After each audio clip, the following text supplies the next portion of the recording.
চশমা museum, a house of world class, Jaltank মোড়, Berhampore modern হোটেলের সামনে। হরিহরপাড়া থানার চোয়া ঘাসপাড়া এলাকায় সোমবার বিকেল ৩টে নাগাদ এক মর্মান্তিক সড়ক দুর্ঘটনায় প্রাণ হারালেন মারিয়া বেওয়া নামের এক বৃদ্ধা। স্থানীয় সূত্রে জানা গিয়েছে, ওই বৃদ্ধা তার বোনের বাড়ি থেকে নিজের বাড়ি ফিরছিলেন।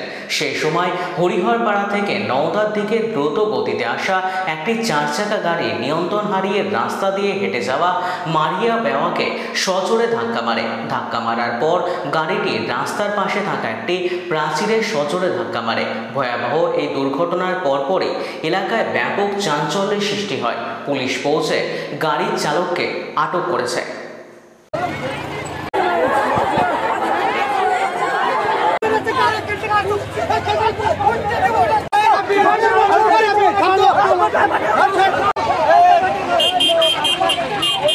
ওর বোনের বাড়ি থেকে আসছিল, দিয়ে গাড়িটা ওদিক থেকে আসছিল। আসার পথে গাড়ি একবার এদিকে এসে, মেয়েটা এই সাইডে আছে, ও এসে একদম পাঁচিরটা ভেঙে নিয়ে একদম ঢুকে পড়েছে। তারপরে গাড়ি এখানে থেমে গেছে। ওর মেয়ে বার হয়েছে আর আমাদের ডাকছে বাঁচাও করে। আমরা আসছি, এসে দেখছি যে উনারও মাথা দিয়ে রক্ত ঝরছে। যে আমরা বার করলাম, যে আমরা বলছি আর কেউ গাড়ির তলা আছে কি দেখি দিনই। দিয়ে ওদিকটা ঘুরে গিয়ে দেখছি মেয়েটা ইট ওসব দিয়ে একদম উগুড় হয়ে পড়ে আছে। ওনার নাম মাবিয়া বেওয়া, ওনার বাড়ি এখানে।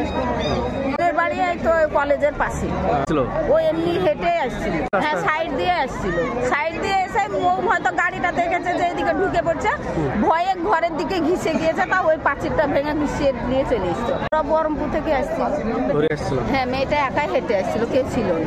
সঙ্গে স্পটেই মারা গেছে। আমরা এসে একটু দেখলাম, মুখে জল দিতে গেলাম, দেখছি কি যে ওর নাই।